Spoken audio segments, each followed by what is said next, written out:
Good evening, everyone. Welcome to the Board of Selectmen's meeting. Yes, it is a Tuesday night and not a Thursday night. So we are conducting this meeting using the Zoom webinar technology. So just as a quick reminder that if you have any open session if you have any citizens' comments, and that would be pertaining to anything that's not on the agenda this evening, there is a little button at the bottom of your screen, and it looks like a hand that's raised. If you click on that, that will let us know that you have a comment that you'd like to make, and we will allow you to speak. So before I open the meeting up for citizens' comments, I am going to take a roll call vote since this is a remote meeting. So Robin Hunter, present. Dave Haviland, present. Cam Hudson, present. And with that we've established our presence, I will now turn it over to citizens' comments.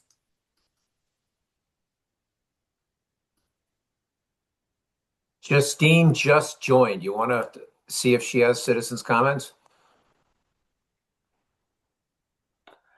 Again, if anybody has any citizens' comments, please raise your hand and we'll give you permission to speak. All right. Oh, Justine would like to make a comment. So as not to disappoint Dave, I will make a comment. I think citizens' comment should be at the end of the meeting when we've heard what you're going to discuss. I think it's irrelevant at this point. Thank you very much. Well, it's for items that aren't on the agenda that you'd like to make a comment on.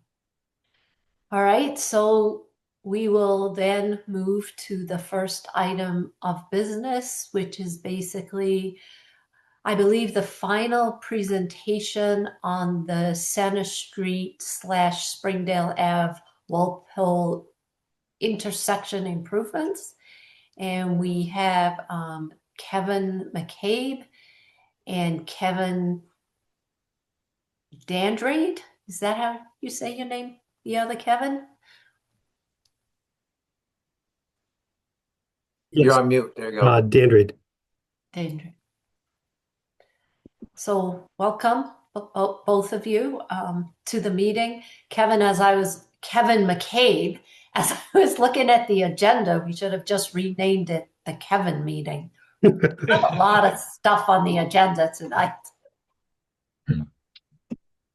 I didn't even get a smile.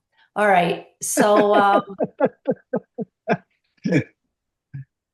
so I believe this evening we have had a number of meetings regarding the improvements to the Center Street, Springdale Ave, Walpole Street intersection improvement plan. I believe this evening, Kevin, you are going to present sort of the final plans for that, and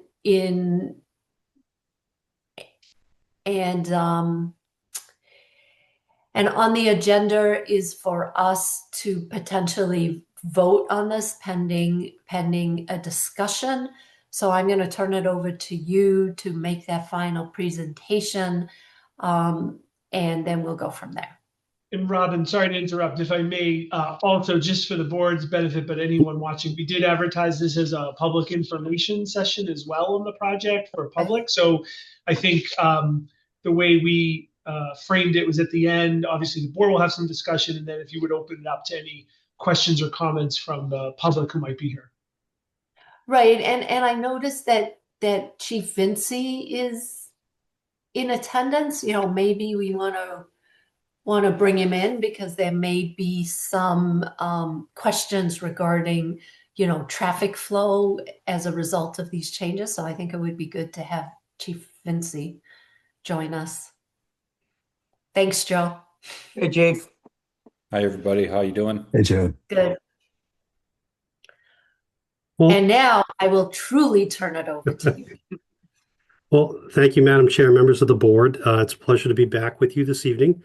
And as Michael mentioned, what I thought I would do, since it was a broader um, casting for trying to get the public involved this evening, to go through some of what you may have already heard in the first two sessions, just to make sure it's another introduction to this for those that are not as familiar, that may have seen some of the poster boards at town meeting, and then want to be brought up to speed on what we've talked about. So if you'll indulge me, I'll share my screen and go through some of the same PowerPoint, and then just a discussion with the board about some of the things that I've since clarified since our last meeting.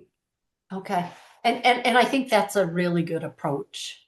It will be a refresher for us and new information for others that joined. Excellent. And Okay. hopefully we can keep Chief Vinci awake. So Michael, if you can open it up for me to share. Oh, here we go. All set?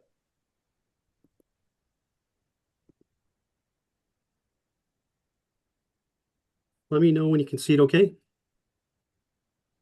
Yep. Okay, great. As part of program background, or maybe first introductions, I am Kevin Dandred. I'm a principal and senior project manager with TEC Incorporated. We've had the pleasure of working with the town on different projects, and on this particular assignment, our work is funded by the Massachusetts Department of Transportation, but for the benefit of the town of Dover. We've been one of the consultants in MassDOT's arena for the Local Bottleneck Reduction Program, or LBRP. That is a program that is meant to look at funding for both design and construction for locally owned and managed intersections that have congestion. We worked with Mr. McCabe and the town manager to prepare the application in it was about a year and a half ago now, to jumpstart in, and the town was selected by DOT as a grant recipient. The great news is that over the past 6 months or so, MassDOT has added additional funding to the program, where what used to be up to $500,000 of benefit in construction was increased to $1 million as part of a grant reimbursement contract between the state and the town. Mr. McCabe and others met with Project Abutters, the private abutters on the northeast corner, back in December. We have recently received approval from DOT for the concept, but as we've presented in front of you on February 5th and April 14th, certain characteristics of the intersection improvements that we're proposing. We are at a point where we're seeking your board's formal endorsement so that we could proceed into the final design aspects in confidence that it's something that the town has embraced. Moving forward, the town will manage the construction. It's not something that DOT comes in to do, but this is really a municipal program that benefits from state funding. So the town will be in control of the contracting process, the abutter coordination process, and as we spoke with Mr. McCabe earlier today, that there are a couple small easements that would be needed that will get fine-tuned during final design, really so that we can get some of the accessibility improvements in on the northeast corner, which is privately controlled. The other three corners of the intersection are owned by the town, and there's really no action that's necessary there. The one thing that DOT does ask for as part of the program is that the town will be responsible for the police detail costs during construction. Honestly, I'm not exactly sure why, but that was one of the early on requirements of the program. And I think it's just so that the town has some stake in the game for some level of funding that could be applied to the improvements. The project intersection, as you mentioned, Madam Chair, is the intersection of Center Street, Springdale Avenue, and Walpole Street, right in your town center and right outside the townhouse. Some of the existing challenges that we've heard from town staff about, or that we've been able to witness ourselves, is that there are very long backups on Center Street, mostly northbound in the morning and southbound in the evening. I personally have witnessed it in the morning going back to Pine Street, which is a considerable delay of just over half a mile. The left turning vehicles on Center Street southbound, so if you're coming, back from the highway, those left turning vehicles can often block the through vehicles if there's nobody parked next to it. That's mostly an evening condition, but it can happen throughout the day.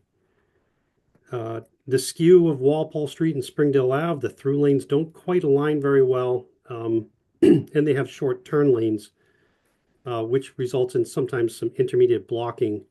The most notable examples on Walpole Street where the right turners can't always get around the lefts and the throughs.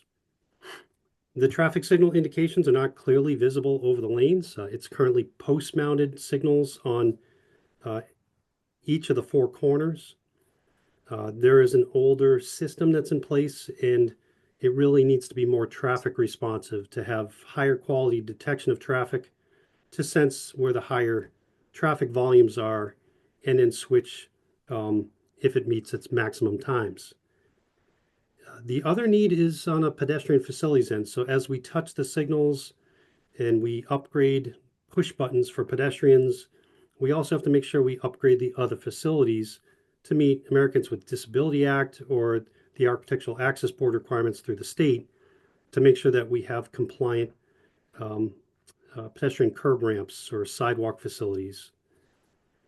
And then we've also noticed that the uncontrolled crosswalk, the one that is not part of the signal that's on Springdale Avenue, is quite often blocked, and not very visible for the pedestrians that are in that space because of parked cars or the cars that are backing up from the intersection. Just a few photo examples of some of the challenges that are out there. You can see in the upper left, the skew of the different lanes. In the upper right, the lack of the tactile warning devices for those that have visual impairments from an ADA and AAB perspective. The lower left shows that singular lane that goes southbound on Center Street with the adjacent parking. And then the lower right shows that small traffic island that's on the corner with the gas station, where that does not currently comply with ADA requirements. When we're talking about traffic, obviously we do a series of counts. In this case, we did a 12-hour count back in June of last year while schools were still in session. But we also did a supplemental count in mid-December during the AM and PM commuter hours, just to verify that we had a good snapshot of a couple different days, couple different seasons of what may go on in your town center. On the right, and you can see the leaders that talk about the heavy evening commuter flow going southbound.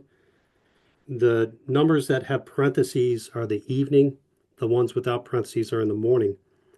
So you can see as people are coming back from the highway in the evening, you have 703 through movements and 229 left turns to go from Center Street to Walpole Street. That's flipped in the morning. So if you look at the lower right, there's a heavier morning northbound flow. So there's a very heavy commuter influence through this intersection. We prepared a concept that we've since proofed with some survey and some other things to know that this is pretty well locked down as far as the feasibility of doing it. There are several things that you might notice. We are recommending the conversion from post-mounted only design to a series of mast arms.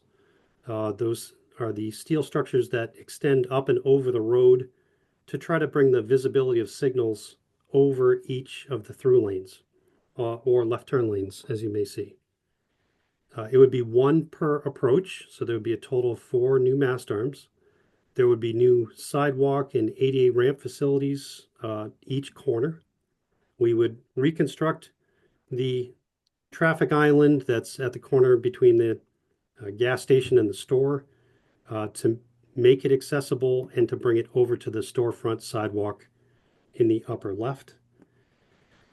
One of the bigger capacity improvements, knowing that this is the bottleneck reduction, is the removal of the 4 parking spaces on Center Street in front of the townhouse and creating a separate, distinct left turn pocket.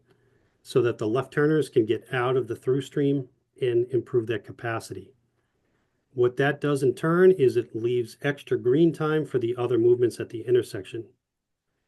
The other thing that we're doing is slightly extending the left turn lane on Springdale Avenue. And just to the right of the lanes on Springdale Avenue, if you can see my cursor, is something that town staff and recreation staff had requested in order to mitigate some of the spaces directly in front of the new community center. So we would be bumping out the sidewalk in that area and keeping a couple of the accessible stalls in that location so that they are more proximate to the front door. There would be some pavement rehabilitation within the areas where we're changing roadway striping, a handful of new signs. And then at the bottom, you can see the removal of the existing crosswalk, which based on the state and federal standards, is too close to the signalized intersection to have an uncontrolled or signed only crosswalk. So from a safety standpoint, we would seek to remove this, reposition parking, and bring the pedestrians up to the newly improved intersection with all new pedestrian push buttons, pedestrian signal heads, crosswalk markings, etc. We also, at the town's request, did an alternative layout in an effort to investigate a reduction of the number of mast arms. By doing that, you can do what's called a diagonal mast arm design, where you would have 2 longer mast arms instead of the 4 shorter ones, but they would now be angled within the middle of the intersection. So they would be clearly visible from all 4 approaches in occupying the space. Traditionally, as traffic designers, we would prefer the 4 individual smaller mast arms, but also from an aesthetic standpoint, and I have a couple representative photos, I think there was some general consensus that aesthetically, where the diagonal design occupies the middle of the intersection, it would be less advantageous aesthetically to consider that. But that was just based on some of the earlier discussions. So Kevin, I think it would be helpful if you could comment for people that are just joining and weren't part of the other conversations, why the arms? Oh, so the requirement for them, yes. I was going to get into that in the end, but this is a great time. So the new federal standards, but also the state, the Commonwealth of Massachusetts written standards that are part of state law have certain requirements for the visibility of signal heads that is now very formalized. And one of those documents was only published early in 2026. So it's very new, very recent, but it dovetails with what we've done as designers for a long time. Really so that it formalizes the need to put a signal head over each lane. At the board's request, we did take another look in an earlier iteration of the layouts to try to minimize the number of signal indications to only what was required. And I believe at that time we removed 1 or 2 out of the original concept. But the requirement is to have one over the lane, particularly for the left turn movements, so that they can have the indication that is clearly in front of them to give them either the green arrow or the flashing yellow arrow to allow them to go when there's a gap in traffic.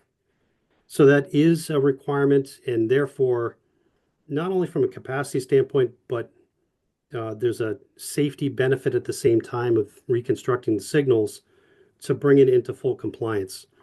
This is something that's really important because it's not just because the fact that state funding may be coming to Dover with the bottleneck program, but this would be a requirement with policies and state law and how it's wrapped into state law, even if the town was to do it using your own funds in a future separate project. So it's a very important consideration that, again, does dovetail with the industry practices, but memorializes it as a requirement now. So Kevin, with respect to industry practices, is there a point where traffic lights have to be replaced? Y- You know, clearly the lights that we have still function, right? But is there some kind of a standard that at some point we're going to have to be compliant with? Like, for instance, ADA compliance kicks in only when you do a renovation that exceeds a certain value of the building. So what is the regulation for traffic lights? Essentially, when you're touching it, you should bring it into compliance. And in this case too, we're changing the lane configuration to try to add capacity. So that by itself precipitates the need to get, that approach and then all the other approaches into compliance. But, if you were to leave the signal as is and do nothing for a long time, um, uh, there's nothing that tells you that you have a certain window within which you have to be compliant. Okay. But essentially, when touching it, you need to bring it up to compliance. So stupid question, do traffic lights ever just stop working? Oh, they sure do. But in this case, there's older equipment, there's an older cabinet, there's older detection. So the ability to detect traffic within the lanes, in this case, could be new video detection throughout so that not only for the capacity and the ability to detect traffic, but the ease of making adjustments in the future. We're not talking about the wire loops that are in the pavement anymore, that if you had a utility improvement project here, it would rip right through them, and then you'd have to worry about redoing those loops in the pavement. This is much more flexible for future maintenance for DPW or private utility companies, but the biggest benefit here is improved detection to make traffic flow better. And this is something that I think you'd find any designer would seek to recommend to improve the situation from a capacity standpoint, but again, also you get the tertiary benefits of having safety benefits here at the intersection. Kevin, do you have any estimates or any standard sort of data that would tell us how much the traffic backups, particularly on Centre Street, north and south, morning and evening, how much that would be reduced by these changes? I do, and I have a slide just momentarily that provides that summary Great. for the percent improvement. I narrated these as we went through the plan, but there's a couple things that would also be beneficial in providing communications to the fire station adjacent to the intersection to activate the Walpole Street Green when there is a call. That is something that could also improve with the newer equipment to tie in as well. But it would be replacing all the equipment. I'm going to show you some of the same examples of the renderings that show the option for the painted ornamental mast arms. I think one of you might have mentioned that in some cases, depending on where it's located, it could kind of blend in. And I know there were general concerns about the aesthetics of having over the road signals. So DOT was okay with us preparing renderings to try to put it into perspective for everyone. This project is expected to cost between 1.1 and 1.15 million. I understand from Mr. McCabe that town meeting was successful in allocating the delta that would be above and beyond the 1 million that DOT could bring to the table for this project, which is great news. I think, Madam Chair, to get to your point about the requirement for the over the road, but also the benefits of the over the road signals. This is an example that I had shown you in prior meetings from Lexington with green ornamental curved mast arms that come out and over the road. You can clearly see on the through lane approach where we're standing that there are two indications that are above. The requirement is that there be at least one centered over the lane. And in the case of the design that we've conceptualized for you, one is centered over the lane, the other one is lower on the pole to again try to reduce the aesthetic impacts of the signal heads, or some call them cans, over the road. But this is just one example that's not too far away. And I had shown you, I believe, another one from Petty Square in Newton with similar type of curved ornamental mast arms, but in black. With that in mind, our landscape architect did several different renderings of a few of the different approaches. This one shows the ornamental curved black mast arms with one over the lane, one on the pole that's been superimposed onto an existing photo of Center Street looking south. This one was prepared with straight mast arms, but I think based on the discussion with the board that there was a general preference for curved and ornamental over this version, but this at least gives you a general sense of how they would look on the approach. Springdale Avenue is particularly concerning today because the signal head that exists today is kind of hidden behind the other poles and trees on the corner of the fire station property. So by having the mast arm that brings them out and over the lanes is a significant improvement there. This is just an example, but this is one of those video detection cameras. It's not recording all the time, but it's just there to sense the change in pixels and of approaching cars. That's fed back to the brains of the intersection to control the timings and determine if nobody's there, okay, we can service somebody else. And then the last rendering that we had prepared is looking down Walpole Street towards the townhouse.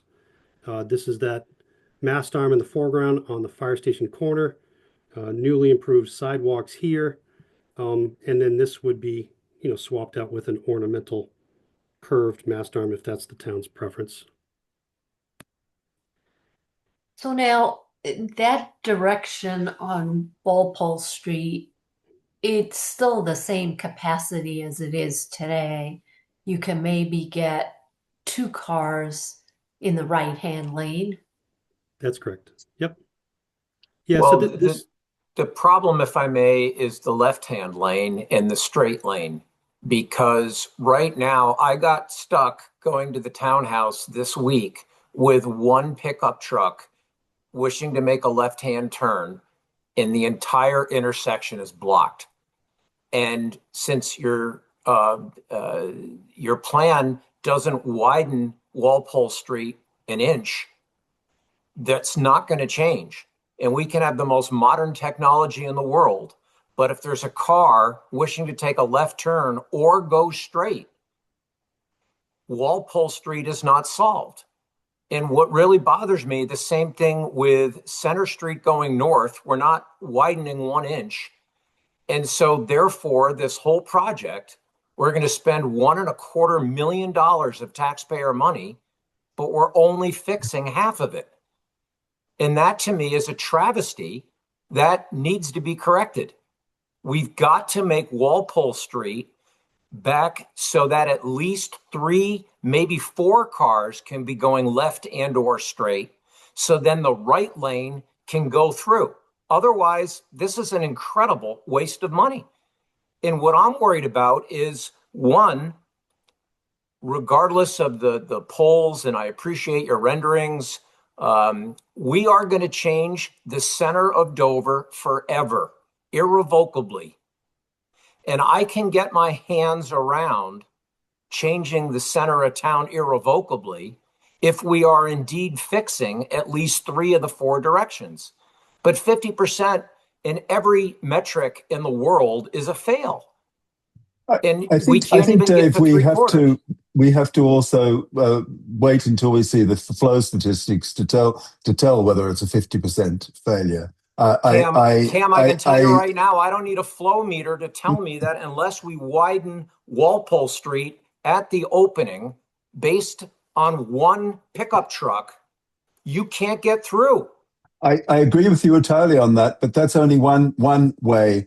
I beg to differ on the Center Street solution. I think if you've just got better traffic light flows and you're biasing the traffic to get it through, I think there is a big improvement there, despite the fact it's no wider.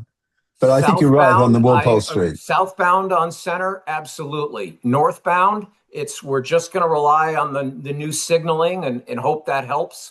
Which will be an Frankly, improvement, I believe, but that's why I was asking for estimated numbers. And I think until we've seen that, we're just well, why don't we go to debating that numbers right in the now? air. Because Right, and I think the biggest backlog on Center Street, at least in the morning, is just going straight, crossing over. I Exactly. mean, that's where you get a tremendous amount of backlog. I know on Walpole Street, at times, well, for me, I've gotten stuck when I wanted to make a right-hand turn and, the traffic was backed up. So I sat Mm-hmm. there. I've been backed up all the way to Normandy Road. Yeah, I mean, it depends on the traffic coming through Dover.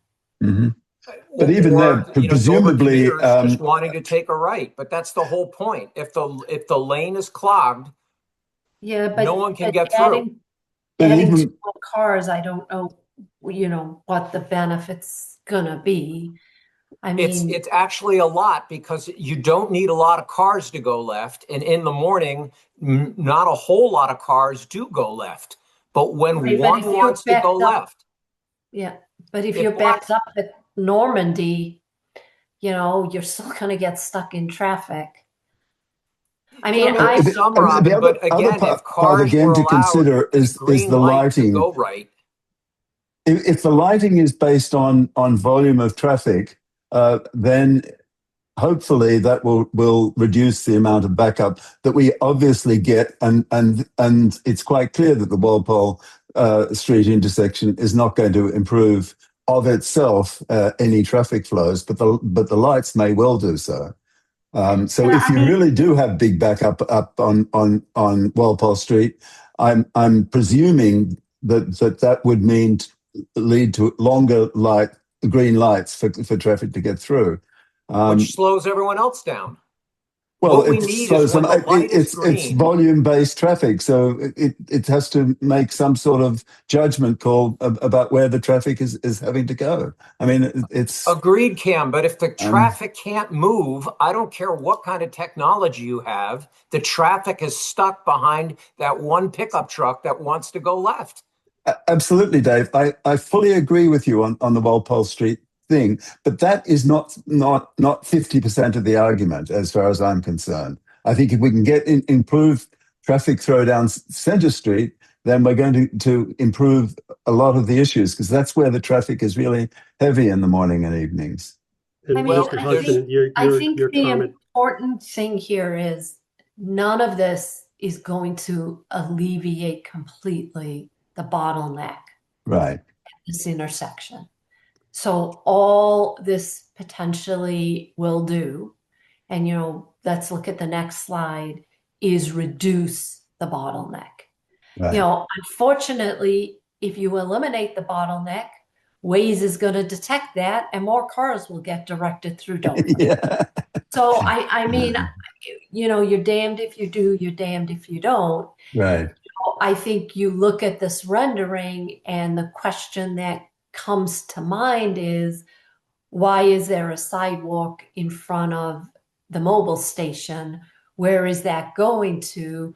And if you could use some of that, could you help the right and left hand turns because cars could get by?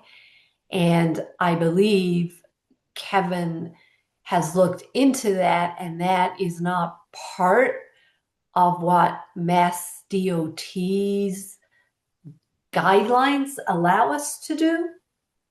Yeah, and I can provide some additional feedback. And you had a healthy discussion there with a number of different topics that I can try to touch on. First, getting at the program basics is that, and several of you alluded to it, is that this is meant to be an aid for reducing congestion, but not eliminating it. This is a program that's meant to be retrofitted two existing intersections without getting into significant widening, relocation of the roadway, expansion of lanes that push the roadway outward. If that was the desire, that would be a different funding path completely and a significantly longer and more expensive journey, which would be more of a transportation improvement program or TIP project. This is really meant to be done without significant impacts. We have been careful not to propose certain impacts that would be inconsistent with the program, that might result in other tree impacts. And I think in the particular conversation about Walpole Street, there was a request at the last meeting to evaluate whether or not there was merit in removing the sidewalk to get a couple more car lengths in front of where the gas pumps are at the gas station. Now that involves widening. It brings the traffic much closer to the pumps. So from a Kevin, can I design stop you there standpoint, for a moment?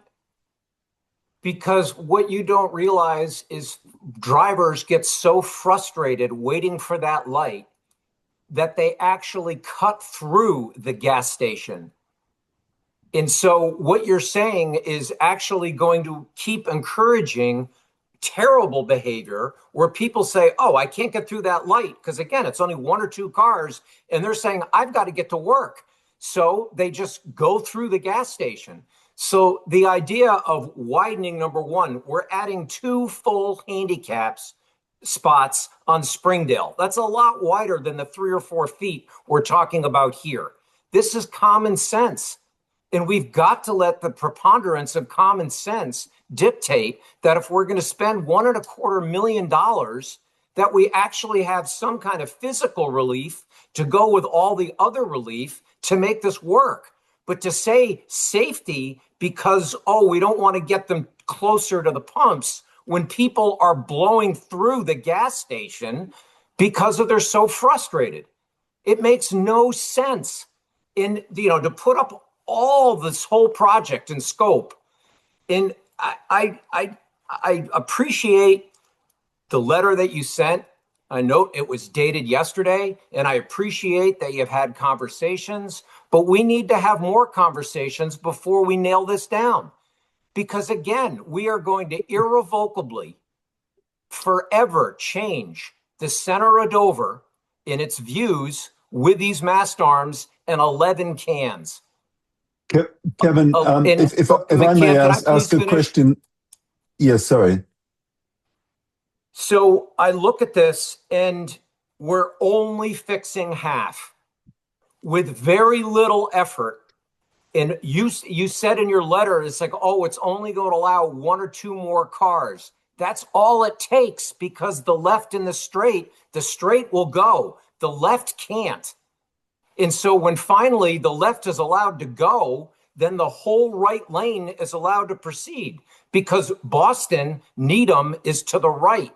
Very few cars go left unless it's like a landscaper truck. And God forbid if you're behind one of those with a trailer, because now you literally stop the whole intersection.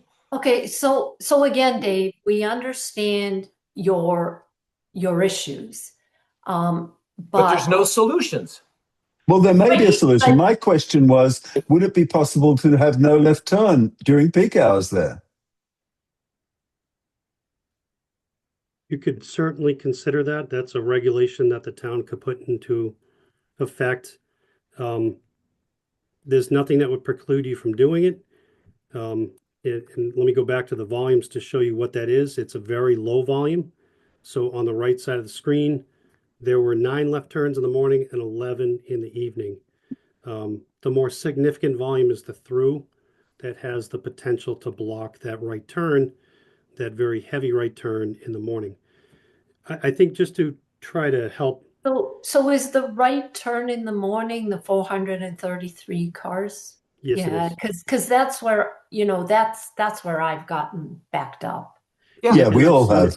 Yeah, we've all been backed up there. But my feeling is if you stop that left-hand turn there during peak hours, you might get through much better throughput there. because then the It can cars going certainly straight improve. ahead could go straight through the intersection, and the other cars behind it can turn right. I mean, that seems like a pretty rational way to increase the volume without What any do you want to physical do to those interruption. 9 or 10 cars then? How do Like they go They get? have to down go through. They have to go down through and Whiting go Road. around. Right. It's only nine cars. Yeah, essentially one every 5 or 6 minutes on Hmm. average. And with the other capacity improvements on Center Street, what that does as you balance the green times is that it will improve some of the capacity on Walpole Street, but obviously not as significantly because we wouldn't be adding longer lanes. But there is going to be that benefit of having some additional green time there that's rebalanced from Center Street. What I will tell you is that And Center Street not backs only up. would it wouldn't preclude you from doing some other more extensive improvement on Walpole Street in the future where you wouldn't have to necessarily touch the intersection. So you wouldn't be throwing money away by initiating this project now. But the other part that I put in the letter dated yesterday is that DOT has indicated that uh, they would not fund the work that would remove an existing sidewalk that I had forecasted during our last meeting. So if that was the case, if you're looking for um, much longer term improvements with more extensive widening and impacts, this is not the program for you. But what I will tell you is that it will add measurable capacity as we try to look at, and I'll go to that slide right now, that we looked at sensitivity analysis that we observed in the field for the user-based characteristics in Dover, and that the improvements are expected to be a 27% reduction in delays on Center Street. Some of that time could get rebalanced to Walpole Street or Springdale. And in particular, in the evening, there's a 60% reduction in delays coming southbound on Center Street. Those signal timings and the settings can be fine-tuned during construction, after construction, but we're talking about an overall delays of the heaviest movements of between 27 and 60%, depending on the morning or the evening conditions. But again, and I think Mr. Hudson, you stated it very well, that by doing some of those improvements, that can reproportion some capacity that can help Walpole Street, even if there's not measurable widening. But again, I just want the board to be aware that it doesn't preclude you from doing another subsequent project that you can invest in the future to widen Walpole Street in the future, reposition sidewalks, etc. It's just that that falls well out of bounds in what the program has for its definitions today and its price tag, frankly. So, Kevin, a quick question for you. If our Kevin were to take the new backhoe that town meeting just approved for him and went over and removed that car length and a half, 2 car lengths worth of sidewalk to nowhere, and then you all came along and just repaved it, what's the difference? Because now you don't have to put in cement, you're putting in tarvia. I that the state would look at that in the same way as they understand what the context is. They've seen the plans, they've seen the reports, and I don't think that would be. Then I would respectfully ask that we have MassDOT come out and do a site visit and look at this with the preponderance of common sense. But Because Dave, the I common understand sense that. solution, as far as I'm concerned, is to proceed with this and then do the widening as needed. If we decide it's appropriate, then we're not going to throw away $1 million of improvements. We're going to be able to put those in place and then fix the problem that you're identifying. I think that's the Right. rational way of doing it, rather than doing nothing and potentially losing these funds. Right. So Cam, I did reach out to Josh Tarski, and I Mhm. asked him if potentially he might be able just to help us get a representative from Mass DOT over just to look at it and see if potentially they would give us a waiver. Mhm.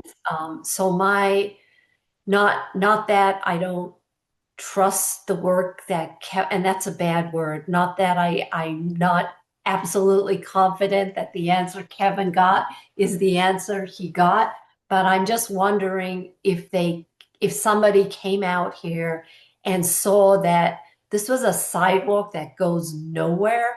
I'm not even sure why we have it.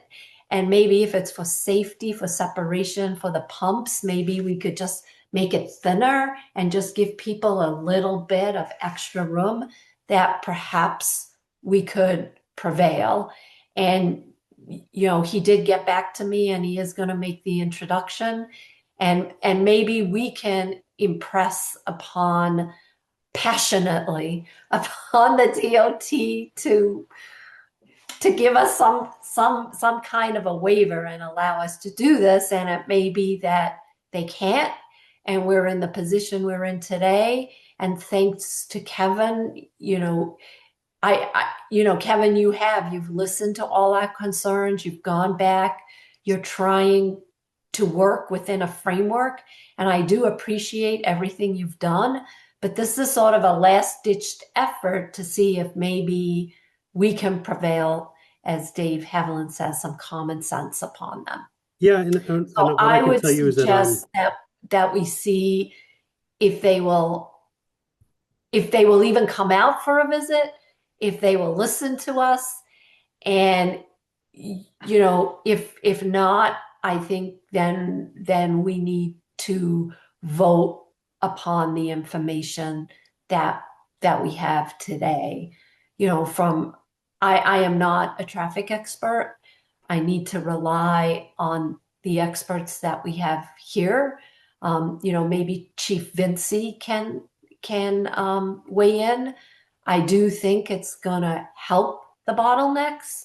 I know for certain that it's not going to eliminate the bottleneck. I also want to make sure that the town understands that this is being funded. It is taxpayer money, but it's being funded by state and federal money. And $1 million of this money is coming from a grant, not from the town of Dover. yeah, and Madam Chair, what I can say is that when I reached out, it wasn't just a typical staffer, it was the state traffic engineer, the person that is in charge of all the traffic related policies and designs for the Commonwealth of Massachusetts. And I'm happy to offer his contact information through Michael to reach out directly. Okay, But what we I would appreciate suggest is that there is significant merit in my mind of the capacity that will be introduced on 3 out of those 4 approaches. And I understand the significant concerns about Walpole Street and that it's not doing enough. But at the same point, you haven't yet seen what the capacity improvements could be with what is currently being proposed. Right. And nothing's precluding you from, sending Mr. McCabe out there in the future to do those on one side of the road in the future, if it was deemed necessary after the grant has come and gone and the other improvements are in place. So, Right. The request I've heard is that it's to do Mhm. more, but hopefully you can see too that what is being proposed will help. And it sounds like you just want more help for Walpole Street that may potentially fall outside the context of the program. But again, it doesn't Right. keep you from considering a future successive project if you desire to do that. Well, I was just Right. hoping to get all the And I construction done first. appreciate, right, Dave, can I just finish? I really appreciate what you've said and the context that you put this in. And I don't think we're looking for Mass DOT to pay for removal of that sidewalk. I think what we want to understand is if we sent Mr. McCabe out there and we made some changes, if we would then still qualify, for this grant. So again, we would just, if somebody would be willing to come out here and take a look at it, it would be great.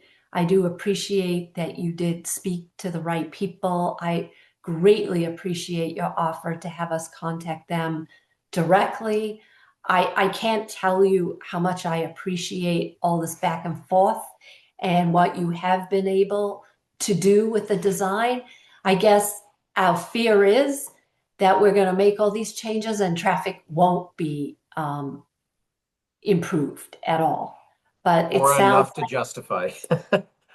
well, you know, if you're sitting in that backup on Center Street coming into Dover, any reduction in that circle, in that backup helps. And Without a it doubt. starts at Needham. Center So Street, especially southbound, that's going to be a massive improvement. Springdale really doesn't need an improvement, but you're making it safer and the lanes are aligning. I get that. There's not much you can do other than the software on the northbound lane on Center Street. So that's really not changing.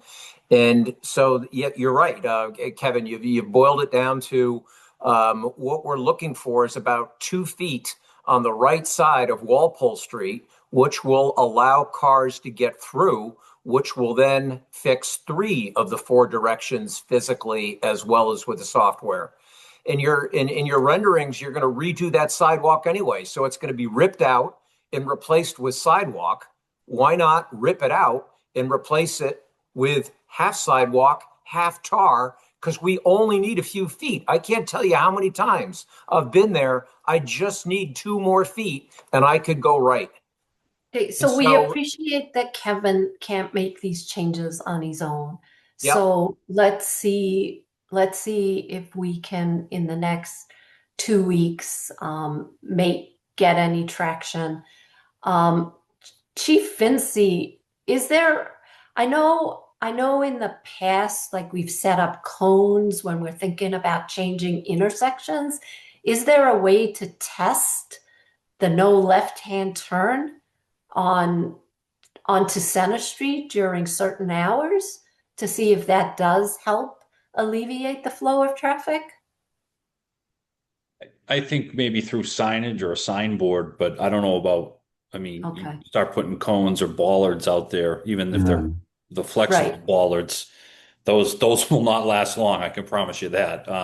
No, I was Yeah, thinking it was an example a that sometimes temporary try. right, Yeah. right, Mhm. Yeah, Uh, I mean, you could throw a signboard up on the firehouse or on the townhouse lawn, right. and just say no left turn. We could see Between how it four works. and right, right. yeah, Just kind of and curious. It's interesting. it seems Cam, like you this have is a new career. this seems like a decent approach to me that we pursue these measures to see if we can get the It's a Department of last Transport to effort. agree to it Otherwise, in you know, advance.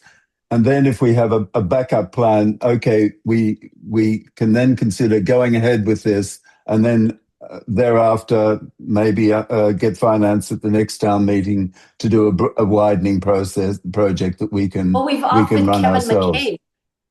Yeah. Kevin McCabe's bringing his whatever. He's got that Right. brand new backhoe. I don't know if he's got it yet. I doubt it, but Kevin, you But want that to sounds like a christen your plan to me. backhoe? All right. So we have a plan. Give us a few more weeks, Kevin, and we'll. Thank you for your patience, Kevin. We yeah, really Okay. appreciate it. I do appreciate your patience. Thank you. So I think with this was my last slide. And, certainly happy to answer any additional questions from the board or the public. But really, should the board endorse the plan or some amended plan, you would still stay in control of the design features. And even after this process, if we noticed anything else that changed measurably, that we would be back in front of you to talk with you about it, to make sure that it's not just like this one check-in and then all of a sudden you see shovels in the ground. We appreciate Be that. something that you are continually informed about. But if we're successful in getting that endorsement, then we can proceed to get bidding documents over the next 6 months or so, and then try to get things in place with a contract with the contractor, the funding with the state, and then hopefully do some improvements in construction in the spring and summer of 27. So that's all I had, is the kind of the consolidation of the two different presentations that I had with you before. Certainly happy to entertain any other questions from you or the public. Thank you. Right. So Kevin, I really appreciate that. I think I will open it up to the public.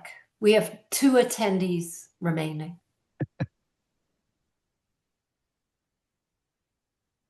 If you have any questions or comments, let us know. I have a question while we're getting Okay. the public engaged. Kevin, I'm assuming that if we have those overhead lights, we could have a sign that made it that banned a left-hand turn at certain hours. Yes, absolutely. And that's something that is very easy to incorporate into the design. We can have one in advance of the intersection and then one up on the mast arm. And we can even convert one of the signal heads, instead of being a green ball, to being a green vertical arrow, so that Mhm. it's Mhm. a further indication that they're only supposed to be going through in that lane. Mhm. That would be if it was a permanent left turn restriction. But you can also do time of day, Mhm. 7 to 9, 4 to 6, that kind of thing. Mhm. At which point you would leave the green circle up there, but just have the time frame for the restriction. But it's something we routinely do, Mhm. and certainly can easily accommodate that on this project. Thank you. Super. All Okay, right. so I'll provide the Justine contact has raised information her hand. for the state Okay. traffic engineer through Michael. And Thank if I you. can be of any other assistance in the meantime with that meeting or subsequent to that meeting, I'm certainly happy to help. That Thank sounds you. great. Thank you.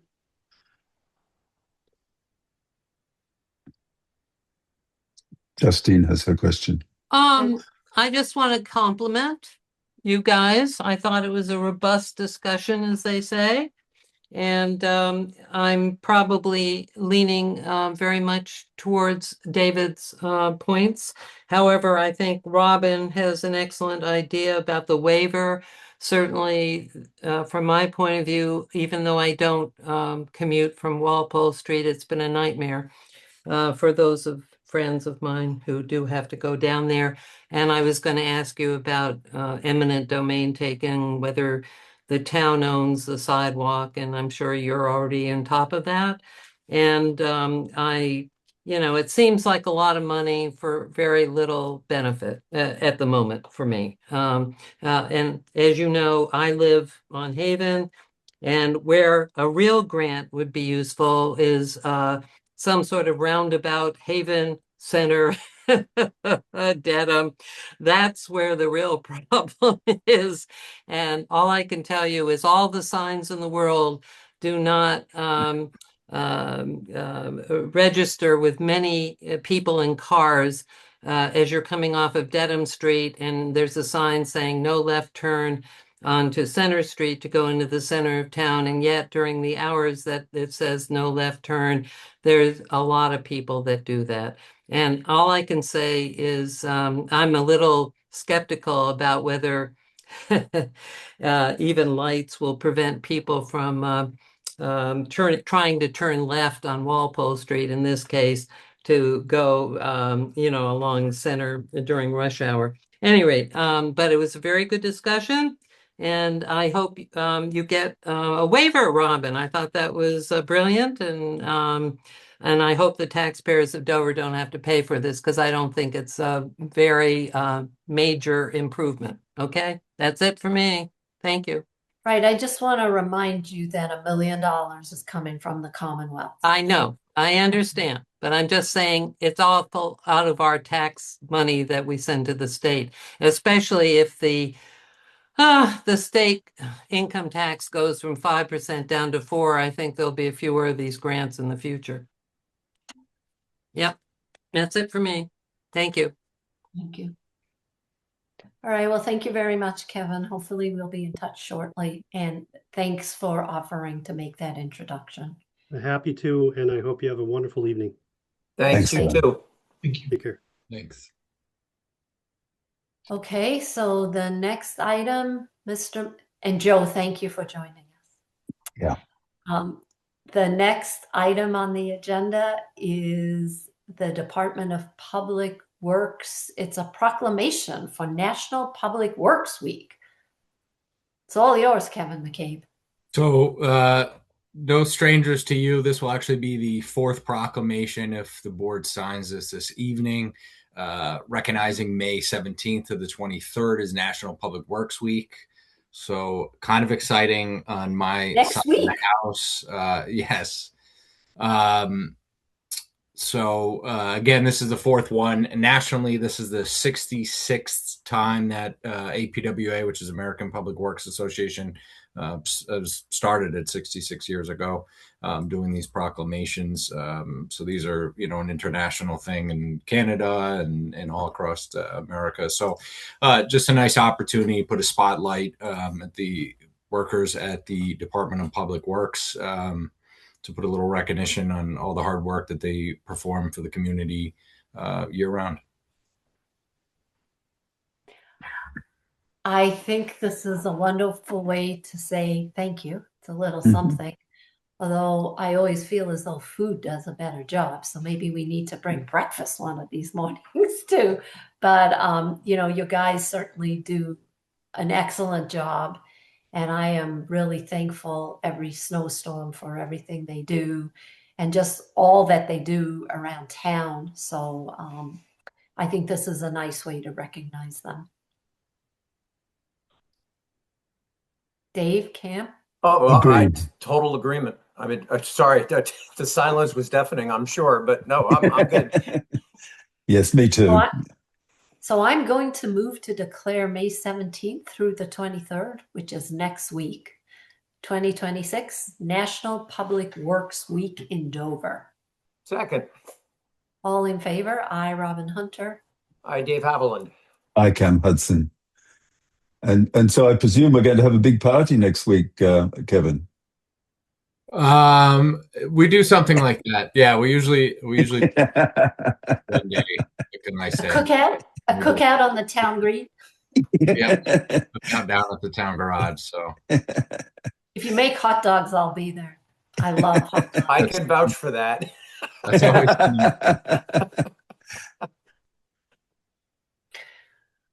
All right. Well, thank you to everyone.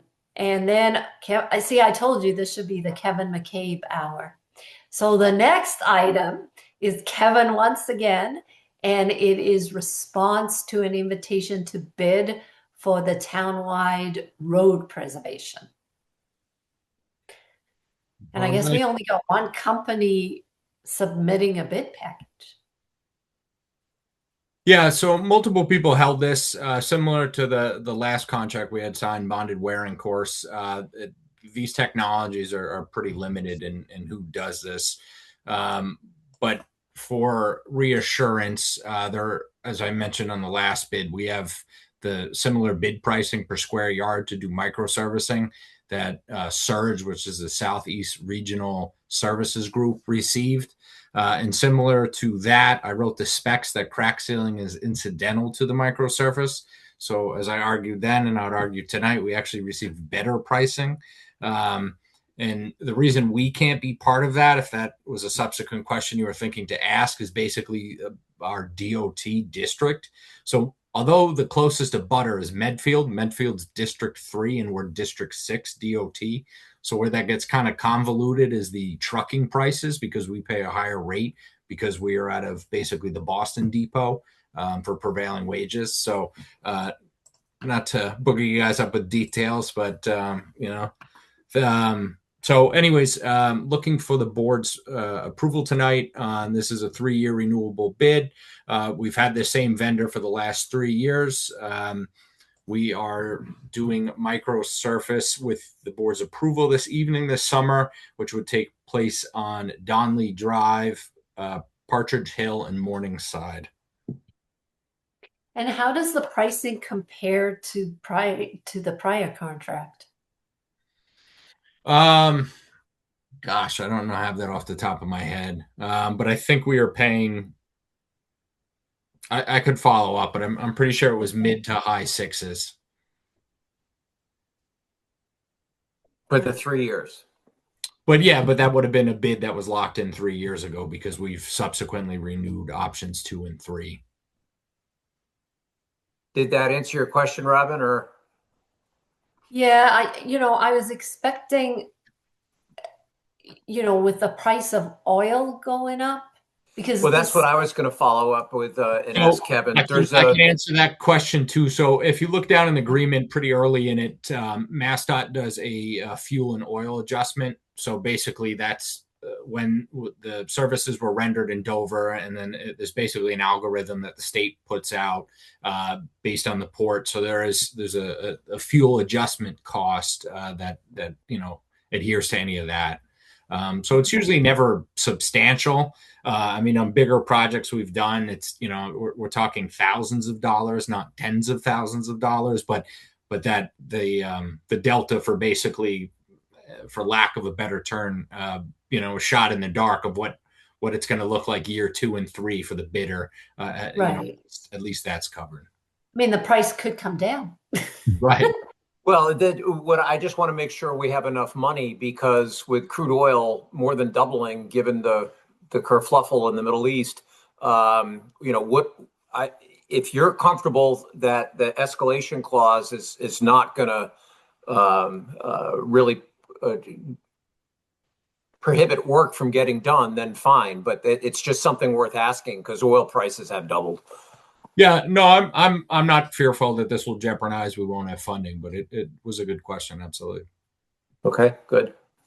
So Kevin, do you know what the surcharge is going to be before the work starts so that you can adjust, or is it just after the fact? I mean, we can look and see what it is, the active one with DOT that they have posted. Okay. But it does adjust. So typically we try to gear this work for end of July, early August. So Okay. when things kind of slow down a little bit in Dover, especially because we're doing neighborhoods. So busier roads, we've done Main, Springdale Ave, Pleasant Street in years past. We've done those at night.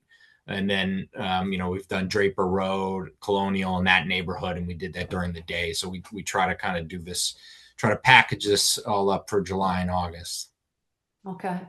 So I mean, just given the turmoil, I would suggest that before we start, you actually look at the surcharge and make sure that we shouldn't adjust the square footage that's being paid, just to make sure we have sufficient funds available.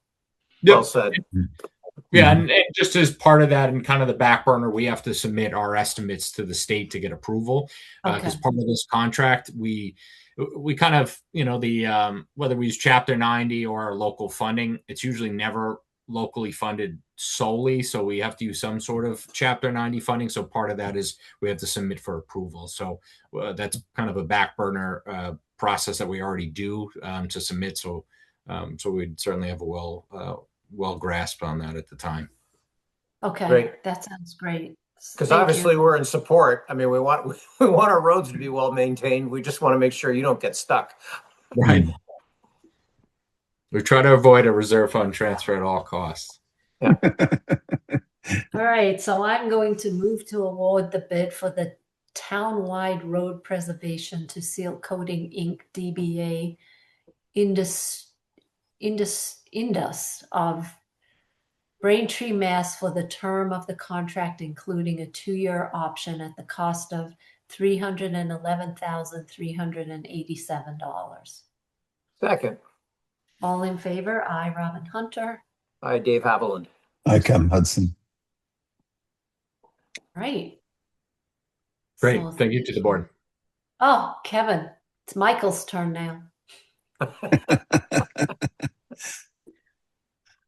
So you have a fun one, Mike. I'm gonna turn it over to you. You're It's on a mute, Mike. Part-time Town proclamation. Yeah, so this is a nice one. So Right. the board may recall this is actually one of your goals and objectives this year. Purple Heart Day is recognized every year on August 7th. We had hoped to do this last year. I'm not speaking out of turn. She's been public with this, but Carol Jackman has experienced some health issues and it was delayed. So we are looking for you to adopt and move this proclamation today, making Dover officially a Purple Heart town. We would therefore recognize every August 7th as Purple Heart Day. Specifically this year, we'll do it a little differently in that this Saturday, May 16th, is part of Armed Forces Day. Carol Jackman and the Legion have arranged to have a special ceremony that will highlight the town becoming a Purple Heart community and also specifically honoring a current Purple Heart Dover resident, Glenn Blackburn. That'll take place at 2 o'clock at the Legion. I know Cam is unavailable, but Dave and Robin, I think it would be wonderful if you were available to attend. I will be there. I think I'm very happy to maybe provide a little history on Purple Heart Day, and perhaps if one of the selectmen could be there to actually read and present the proclamation to Mr. Blackburn, I think that would be great. What time is that, Mike? 2 o'clock, the 16th, Saturday at the Legion. Yeah, that's unfortunate that I second- won't be able to make it. I would be happy to go otherwise. May Of course. 15th is that Friday. 16th. Saturday. 16th. That's Saturday. why I'm like going, wait, what day is this? So now you understand my Sorry. confusion. Perfect. 5:16, 2 o'clock on that Saturday. I Next can make it. Saturday. This Mhm. coming Saturday, right? Right. Right. So that's the first piece of this agenda item. The second is along with the proclamation, most communities, if not all communities that become a Purple Heart town, recognize it with some signage. You may have seen it in other communities as you enter communities. There's a sign indicating that we are a Purple Heart town. So I think one of the pages in your packet, just as a sample sign from Westwood, what it kind of looks like. It's a fairly simple sign with a graphic of an actual Purple Heart. And what I'm recommending is, as you know, last year we put up, the board approved 2 Tree City USA signs. One was coming in on Center Street, the other on one side, the other is Center Street by the Hunt Drive corridor. And so there are signs up now and a pole available. So our suggestion was we would get 2 signs and put it in those same locations. The board at the time, I think as recommended by Val, was to try to limit number of signs. So again, we thought that was good. We're not adding more poles and things like that, and keeping it kind of matching similar kind of town recognition by putting it in the same location. I like that. Well, it certainly makes sense. And, not only we recognize veterans and Veterans Day and Memorial Day, this is halfway in between and probably long overdue because these are people who have been wounded in battle. And I'm delighted we're doing it. Me too. Yeah, I agree. So I am going to can I do these? Do I need to do each motion separately and get a vote, or can I do them I probably together? would, just so we can document it that way. I think that would be helpful.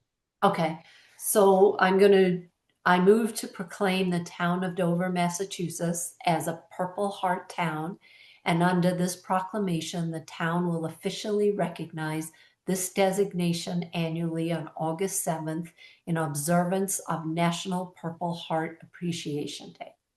Second. All in favor? I, Robin Hunter. I, Dave Haviland. I, Cam Hudson. And then I move to approve the installation of Purple Heart Town street signs as requested and presented by Michael Blanchard. Second. All in favor? I, Robin Hunter. I, Dave Haviland. I, Cam Hudson. Okay. Thank you. Thank you, Mike.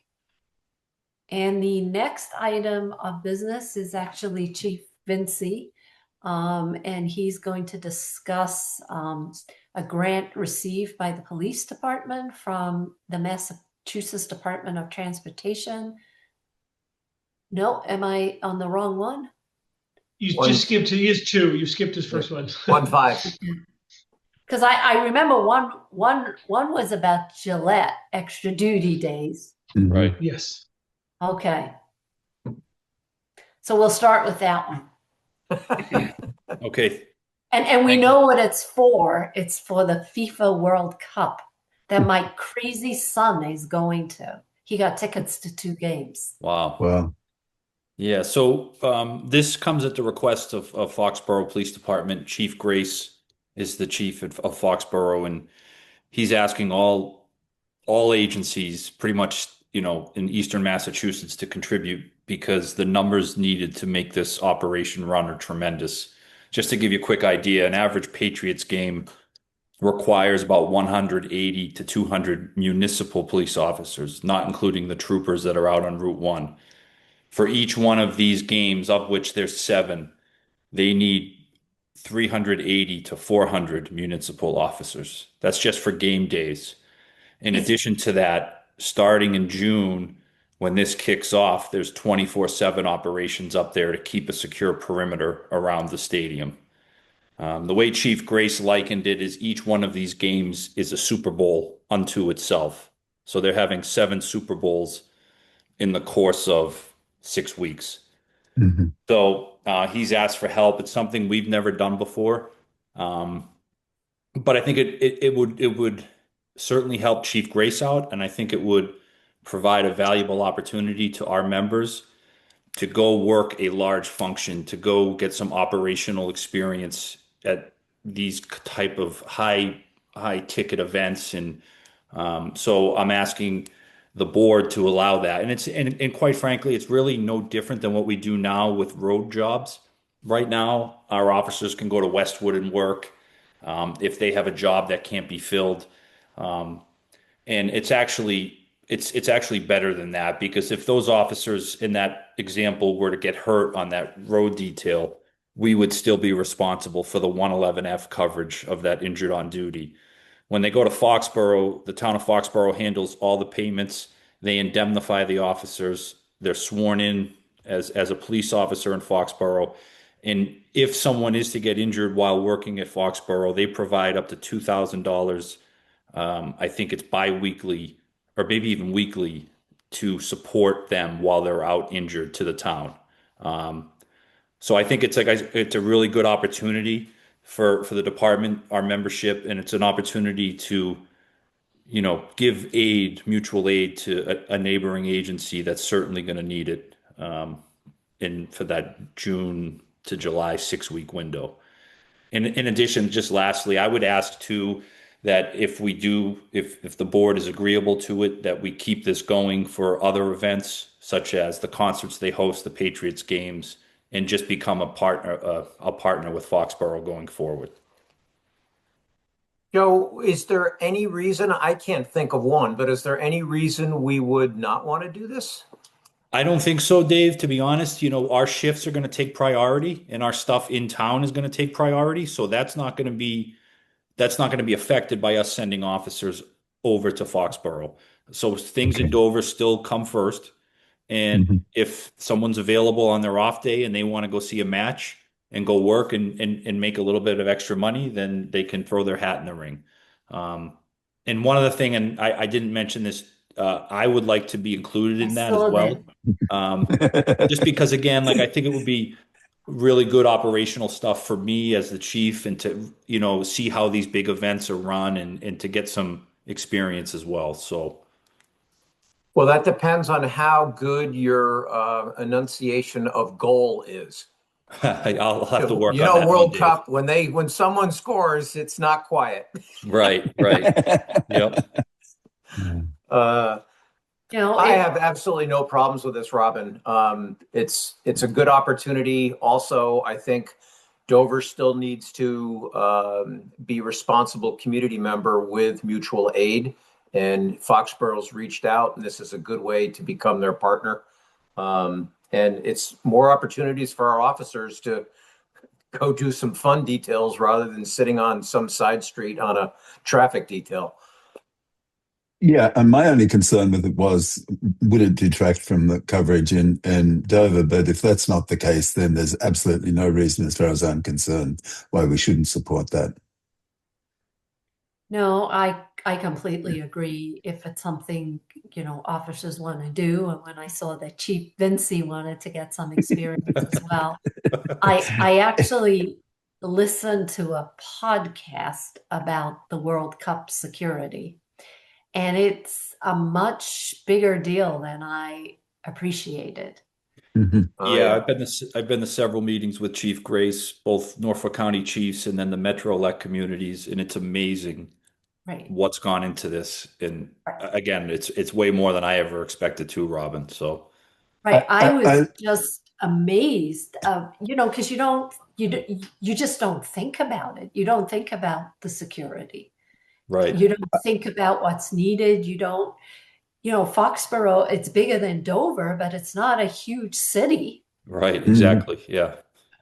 I was really impressed at the Foxborough Council playing poker to make sure they got the funds to cover the costs. I think that was a really, really good thing that they did.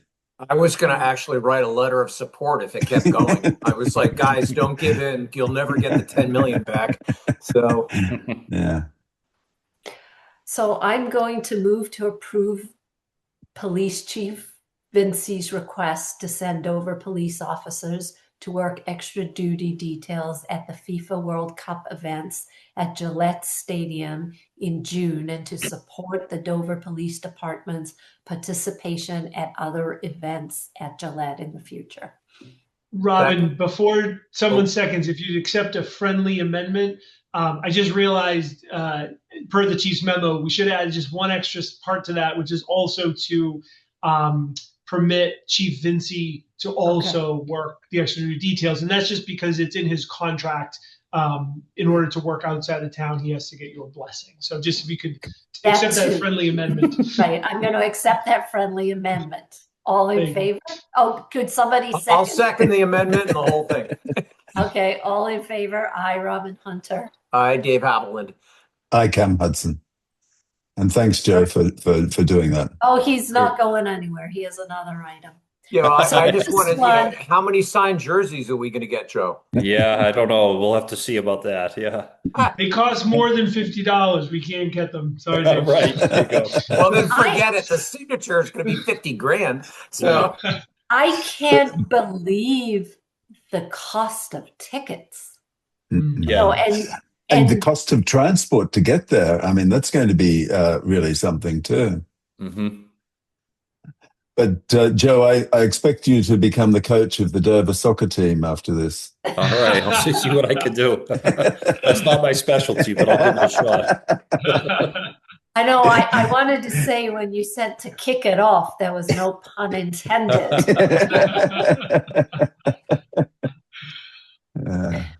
All right, so the next thing is to discuss a 2,125 grant received by dollars, that would be, received by the police department from the Mass Department of Transportation to install permanent feedback speed sign at Center Street. So what is that? So, Mike, were you able to provide the visual in the Yes, packet? there is a sample that will look like in your packet. Okay. Yep. Yeah, so what this is this is a speed sign that would be permanently affixed to a post on Center Street, and that it would have solar panels as well to power it all the time. This specific grant was from the Mass Department of Transportation, and there was a couple things that you needed to show in order to qualify for it. And more specifically, it had to be a heavily traveled street where the speed limit changes a few different times, which Center Street meets, and also with a high number of crashes. So Center Street, as I'm sure most of you know, Center at Haven. All of that. Yeah, is pretty much our number one hotspot for traffic crashes. Now, granted, this isn't Center at Haven. This is towards Medfield, but that area drops. It goes from 40 to 35 And so we thought that that was a good spot. There's a wide open space in between the lots there where we thought it would go. Uh, Kevin McCabe has agreed to provide the post and do the install for us. Originally, we had asked Eversource if we could put it on their pole, and that was a no-go. So we quickly changed speeds and asked Kevin, and Kevin said he'd be willing if it's approved by the board. And again, so what it would be like the photograph you have with a digital feedback sign with an actual speed limit sign above it, just to give a visual for the people and just a quick heads up that they may be moving a little too quickly. And Yeah. do data collection as well with Yes, that? yep, I'm sorry, I So you forgot to can mention get, that, Cam. Yep, we yeah, would have access in the back end of that sign to get traffic counts, speeds, all that information and data. great. Hmm. I do like those signs because, on some of these roads, when there's no cars, you look down and you're going much faster than you should. And then the Right, speed limit's going down. But right. I do have to tell you that I always feel really good when you have those electronic signs up on Walpole Street and it says good job. Right. Yeah. So so that's it. That's another important thing to note is so we have the trailer, which is obviously much Right. larger and that can give you the feedback as well as collect data. Then we have the portable ones that we affix to the telephone poles, which is allowed because they're not permanent. So this would just add to info our assets in terms of traffic management. So I think it would be it'd be good for the department to get data as well as the town in one of our problem areas on Center Street. I've must say I've been driving much more cautiously since I became a selectman because I didn't want to be made a bad example. Do you get the good job? Yeah, right. I don't get it all the time, but Joe, quick question for you. You mentioned putting it on Center in front of Haven. Is that also a qualified location? And would you think of doing that either for this one or putting it into or your budget for next year to get another one? Because having one in each direction, again, they're passive. They're saying, hey, and I agree with Robin. Most people don't speed on purpose. Right. And to just have that passive, because as we all have discussed earlier, Haven is the real lightning rod for accidents. And so having a sign pointing out, hey, you're going too fast. Yeah. No, that's something I could definitely look into doing again. This is from their a vendor. The vendor's name is Tapco, and that 2125 was directly from them. So that's what it would essentially be if we decided to get another one going forward. But I think that's a good idea. I think again I've mentioned this in other board meetings about white noise. Sometimes signs become white noise, but I think something Right, like this where it gives you instant feedback and it's not right, blinking. I think is right. much more effective in affecting traffic behavior. So I think this would be a good start for the town and the police department, and we could look to expand going forward. right. Hmm. I mean, it's just like a gentle reminder because I think most people don't do it on purpose. Right, exactly. You get caught up in your day and you're zooming Right. along, and yep, And there's no traffic and you're just like, exactly. right. Yep, Well, where it switches from 30 to 25, right as you're getting Right. approaching Havens Cross, is when you really need people to slow down. So, in any event, obviously it's up to you on where you want to put them first, but I would be highly encouraging of putting a second one in the Haven Street area for southbound as well. okay, that sounds great. Yep. So I'm going to move to accept and expend the $2,125 grant received by the police department from the Mass Department of Transportation to install a permanent feedback speed sign on Center Street. Second. All in favor? I, Robin Hunter. Hi, Dave Haviland. I can, Hudson. All right. Well, thank you. Thank you, everybody. Great seeing you. But I won't speed. Have a good rest of the night. We'll talk to you all soon. Thanks, Joe. Have a good night. Thanks, Joe. Take care. Bye-bye. Okay, so I've been waiting for this, Mike. We had a very dry April, so We did, we did. So it looks like Justine dropped off. I wanted to thank her as she is a regular attendee at the drought management task force meetings on behalf of the town of Dover. I try also to attend, but if I'm not able to, I appreciate her being there. So no surprise, as Robin said, on May 7th or 8th, the state declared that the southeast region, which includes Dover, is now in a level 1 mild drought status. What that indicates, and what I would recommend to the board, is that the drought guidelines say that we should limit non-essential outdoor water use, which includes irrigation systems, to 1 day per week. And that's before 9 a.m. and after 5 p.m. And again, as this board is well aware, but for any public who might be watching, what is unique to Dover is that our water restrictions, if the board declares one tonight, applies to homeowners who have private wells, not just aquarium water. Many communities, it's not the case. You'll see often homes have well water in use signs, so people drive by and don't think they're breaking the rules. But in Dover, we have a more strict bylaw, which does apply to private wells. Carl Warnick went out and did sample our monitoring wells, and on average, just earlier this week, and on average, we are down about a foot across all the wells. So we do see it locally, in addition to understanding that it's a regional issue. And I just wanted to share the current map just so you could see it. Can you see that okay? The whole state is in a drought. We are in the mild drought along with the Cape, Martha's Vineyard in the western region, and you'll see the center of the state in northern is all in the level 2. Dover is right on the line, but we are in that southeast region at a level 1. Right. So I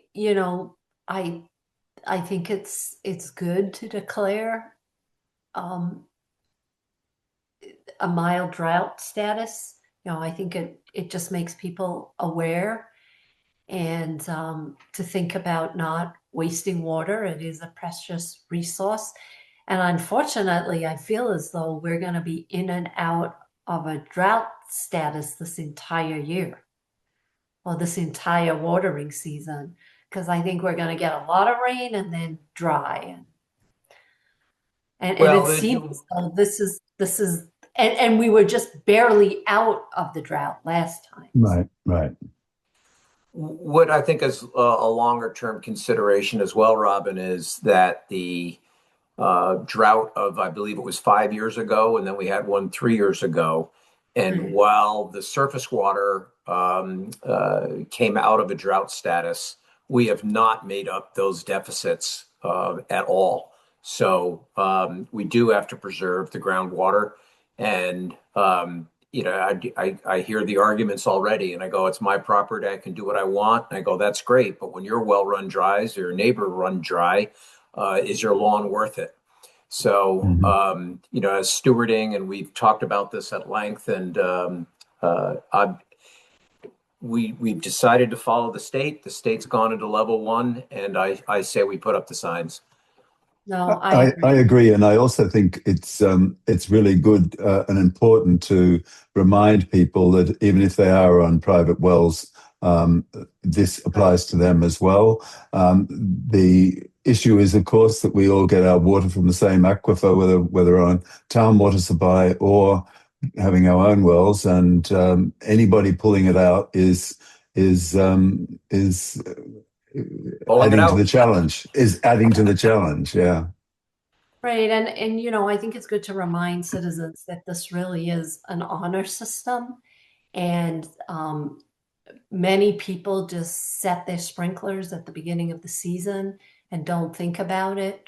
So if your neighbor is watering every day, just remind them that there is a bylaw in the town of Dover, and we are in a drought status right now.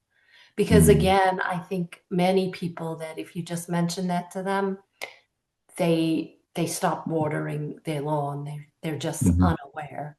You know, Yeah. and there's some people that just don't care and are gonna. Right. Right.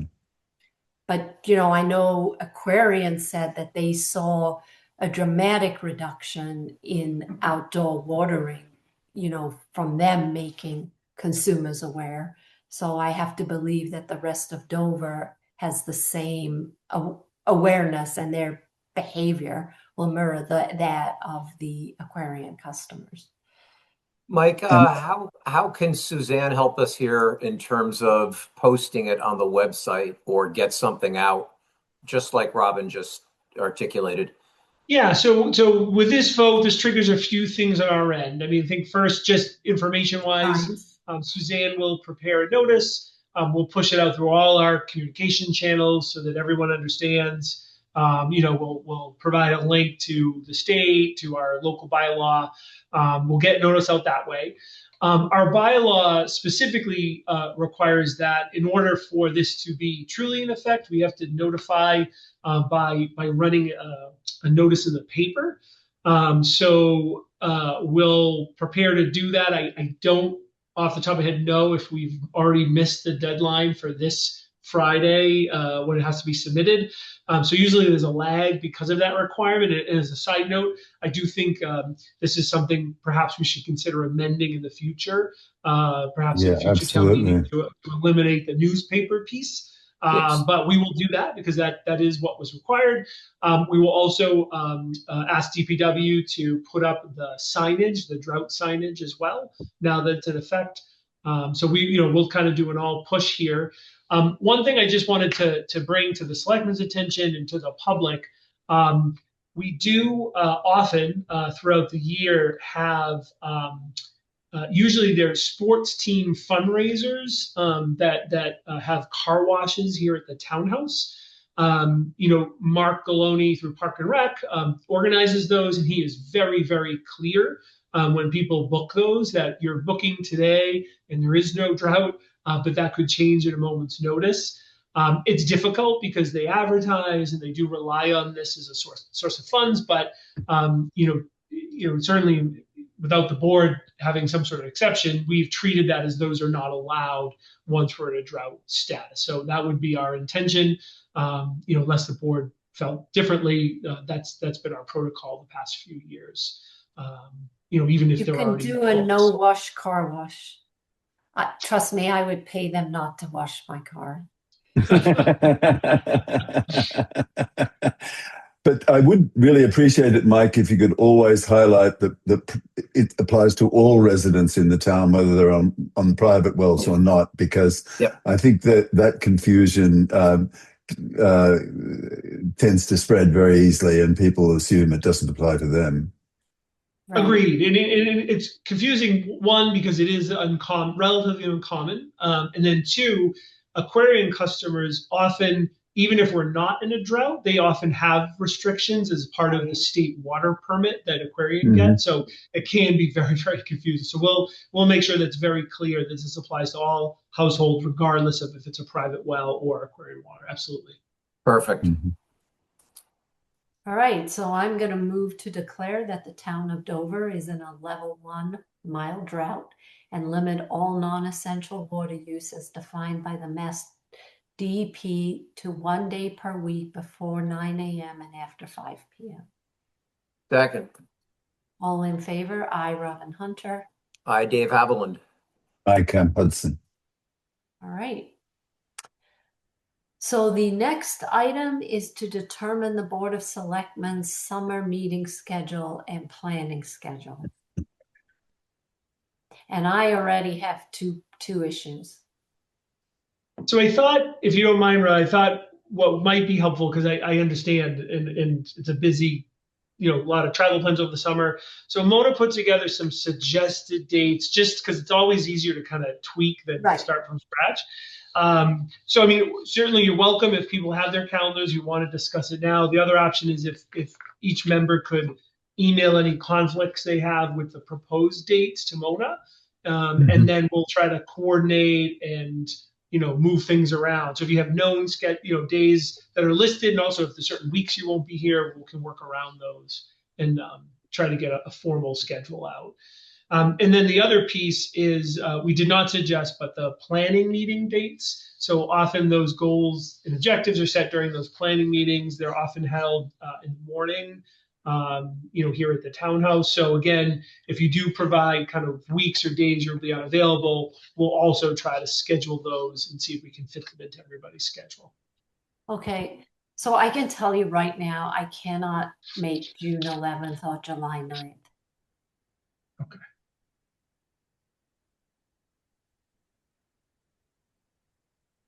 How many planning meetings did we have last year? Does anybody remember? Thought it was 2. Yeah, I was going to say 2 or 3. Okay, so we should. So how should we do this? Just give Mona.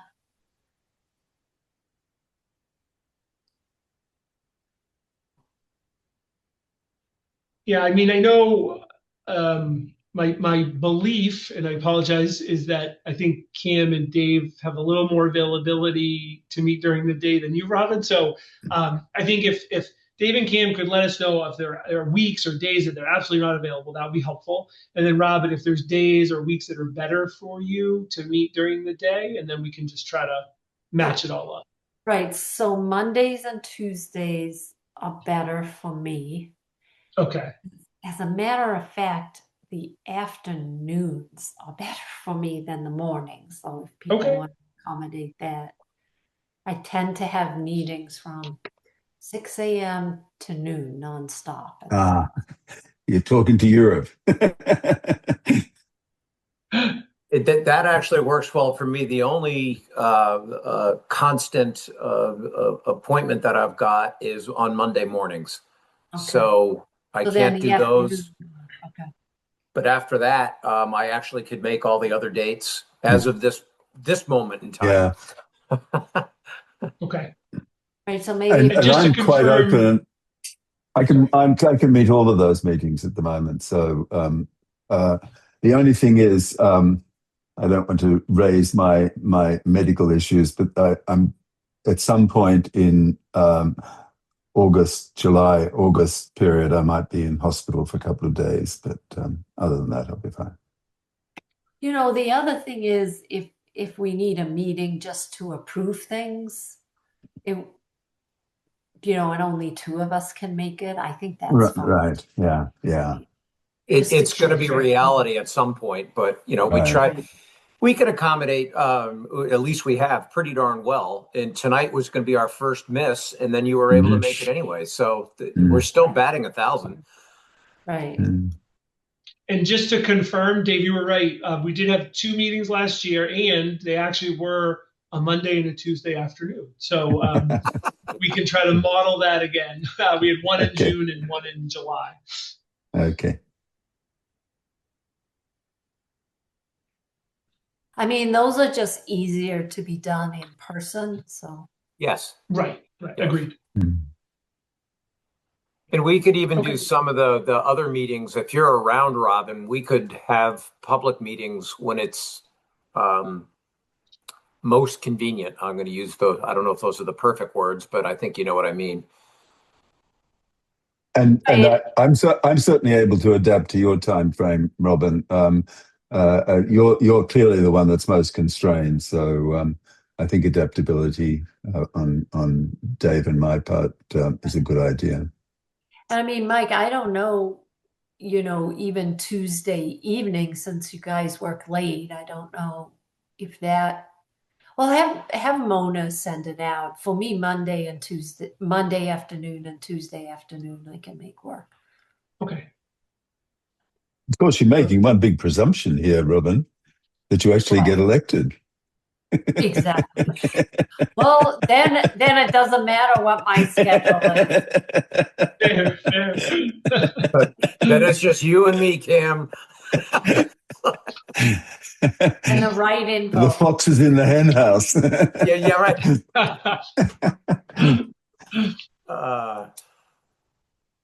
Well, that makes sense. Maybe what Mona can do is pick a couple of Mondays, or you could send the most convenient Mondays to Mona, and we can do those for the planning sessions. And then the 2 weeks you can't make on Thursday, if you can make them, I don't know, on Tuesday, send Yeah, them on.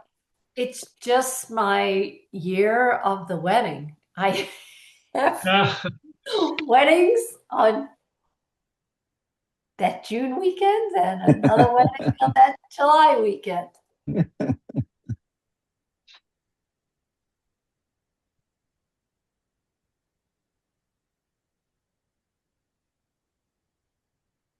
My weddings are all at the end of the year, so I think we can handle that. Right.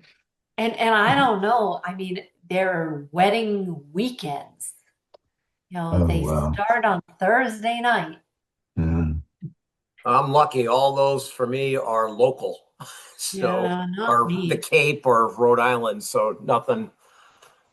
Yeah, mine unfortunately involves going to Australia. Right. That's what I was getting at, Tam. Is like when you say you're going to a wedding, it's a little more involved. So, And mine on July the 9th is in California. So, uh, oh, okay. Well, that's more involved too. right. The other one's local. All right. So the next item is Board of Selectmen updates.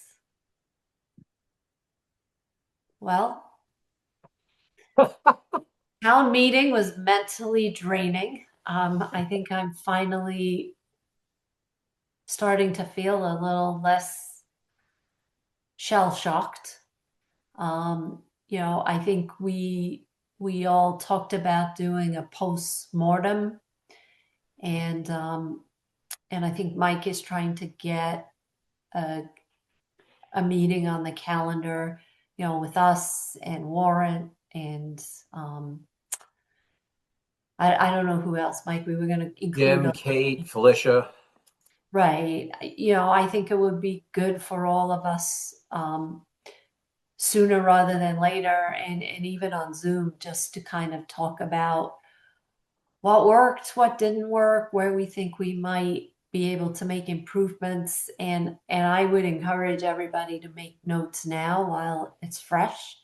And I right. think you can always learn from things, and you know I- I've had a we can couple of try and residents make. come up to me and say that they would like to participate in a postmortem as well. So there's a lot of interest in the broader town. So I think we should take advantage of that and get some ideas from people who aren't quite so close to the issues Right. to get that broader perspective. So what I would maybe suggest we do is do the postmortem and then maybe have an information session or a community information session, and publicize it and ask people for their feedback on Hmm. how can we improve from their perspective, how could we improve town meeting. Yeah, that sounds like a good from idea. from getting information to just the actual process of town meeting. I think if we got some community engagement, we may learn something, because we're Hmm. always challenged about getting the information out. Right. And Actually, I was at a libraries trustees meeting today, and the whole question of civic engagement came up, and people were interested in the town meeting, and there were some interesting suggestions. That came up that perhaps we should include some sort of position paper on how important town meetings are from a civic perspective into the new residents package.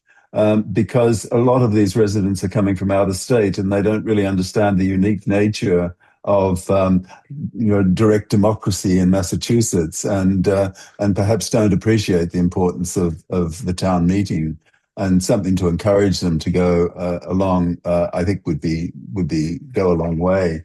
The other part of it was they were suggesting also on this travel, this new residence package, that perhaps the first edition of it, we send it out to all residents. that's a good idea. Just a reminder. Those are two Right. good ideas. I think that will be Hmm. wonderful because we're engaging, and Hmm. two, we're informing. Right. Right. And Right. No, I like that a lot. I mean, I would though still keep, Mhm. a meeting from the core people just to kind of talk about what worked, what didn't work. Yeah, yeah, I think that makes sense. And actually, I Under got a lot of praise for the understatement, right? the blue white book this year too. People really liked the changes that we'd done and how we'd I refreshed it had been refreshed. Yeah. right. It was the print was a good size. I mean, everything was good. My one suggestion, though, is that meeting probably should be held in person Mhm. because a Zoom meeting with that many people who all are going to have feedback is going to be very hard. I mean, the problem we may have is getting everybody Mhm. together on a specific Particularly in the summer. date, right? But let's see if we can find a date. And, maybe we could try a hybrid meeting depending on how many people can't be here in person.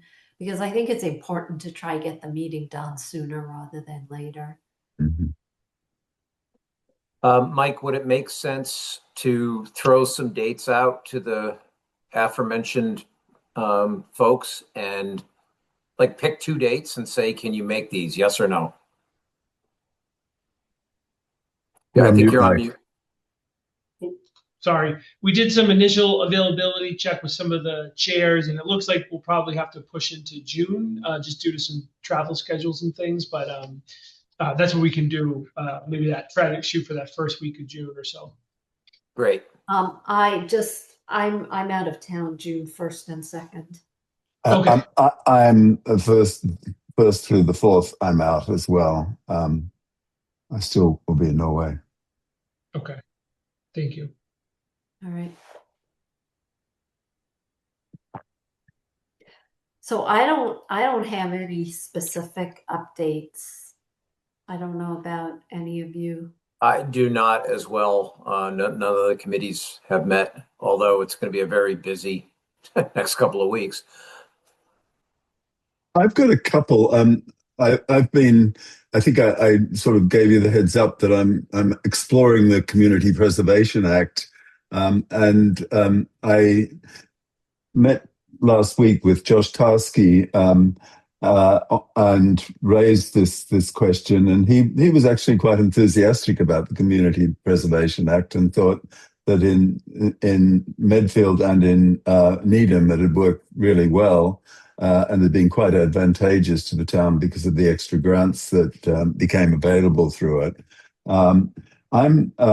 He's introduced me to a gentleman by the name of Reg Foster, who's the chair of the Needham Housing Authority, and who was also instrumental in getting the CPA passed in Needham.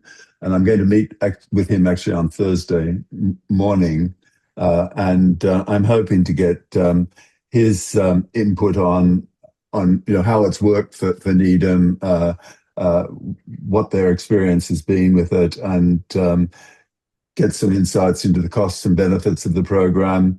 I know it's a fairly delicate subject for some residents since we tried and failed some years back. But I'm just trying to get more information about the whole thing, and I'll continue doing that. He's a nice guy. If you think of it, please give him my best. Oh, okay, will do. And I'm sure he's probably of interest to you, Robin, with the housing aspects of it as well. Right. The other one is a smaller update. Mike and I are still exploring how we can get the beavers to behave so they don't overflow Playbook again.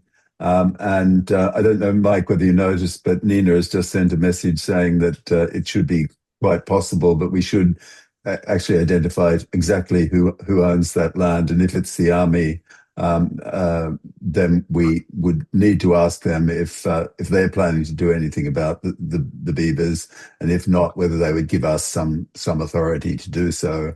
And she was asking whether we should sort of write something up that we could give to them. Okay. So that might be something worth exploring. I mean, the whole idea of this is we've done quite a lot of work to repair Claybrook, and the beavers are starting getting active again, and we wanted to come up with some non-invasive way of discouraging them from blocking the culverts under the road. So the beaver deceiver thing sounds like a good approach, and not very expensive. So we wanted to explore that a little bit more. I just love the name. I do too. I think it's great. And I think we're all astonished when we first hear this term that there's such a thing. Well, given the alternatives, it's probably better because otherwise you got to trap them and move them. Right. And I was speaking to Amy about this, and she said that the Open Space Committee wouldn't be favorably inclined to removing beavers. They would like to encourage them, but they wouldn't have any problem if we wanted to try and manage them from actually blocking the culvert. So it sounds like there's a way forward that can make everybody happy.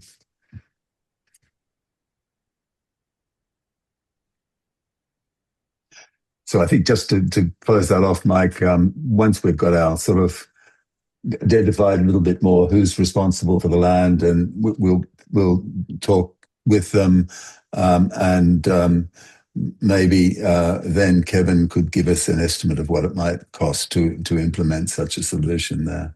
It seems to be quite a practical solution. Rather than having every year to solve for flooding, we might as well try and stop it happening in the first place. It's likely to be far cheaper. Agreed. That's all I had to report. All right.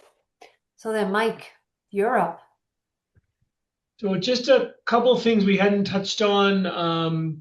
Dave didn't mention this, but the 3 to 5 committee continues to move forward. We're going to have our next meeting tomorrow, so that continues to move.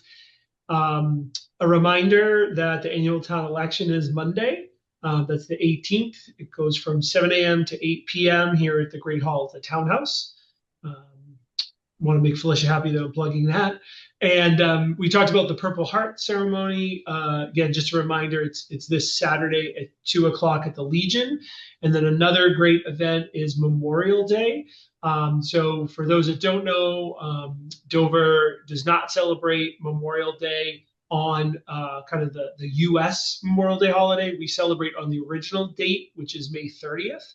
So there'll be a ceremony and procession or parade on Saturday, May 30th at 4 p.m. It starts here at the front of the townhouse. So just a reminder for that. And, you know, I had something I was supposed to remind everybody. So the Dover Housing Task Force is going to have our second community forum. And this one is actually in person. And it's going to be on Saturday, May the 30th at 9 a.m. at the Carroll Community Center. So we got about 25 people at our first Zoom meeting, and we are hoping to build upon that attendance and get some, you know, some greater attendance on Saturday morning. Again, this should not be the work of consultants and the committee. We really are looking for input from residents. And so I really encourage people to attend the meeting. I believe I volunteered to bring breakfast.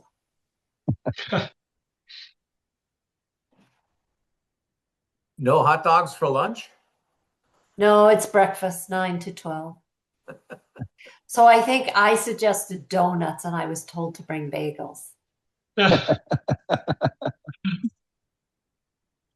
Unfortunately, I won't be able to attend or to the Memorial Day ceremony. We will save Stale you bagel. a donut or a bagel bite.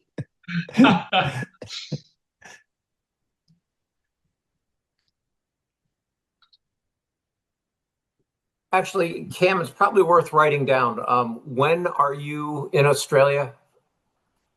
October the 11th until November 19th at the moment. But he's So I'm going Oh, to going so to do do the, that's calls from there.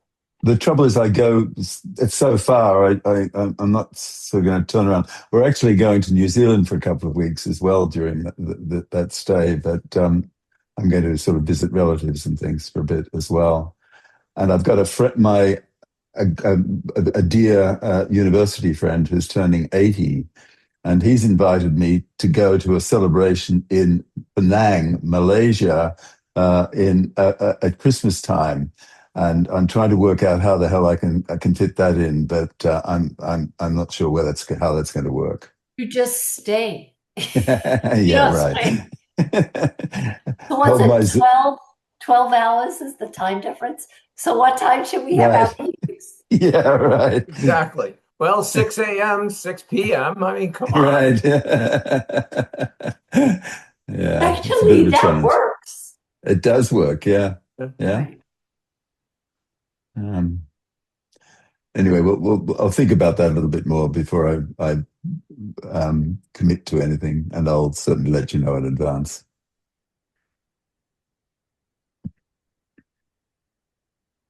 All right. You got anything else, Mike? Nope, that's all I had.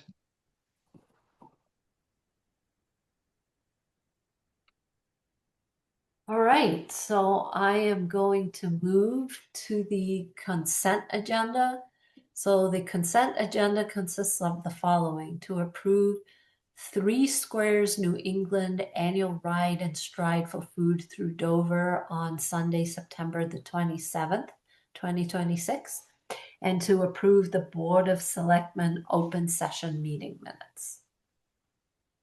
So, Robin, just to clarify, so we're going to hold the minutes, so it'll just be that first item.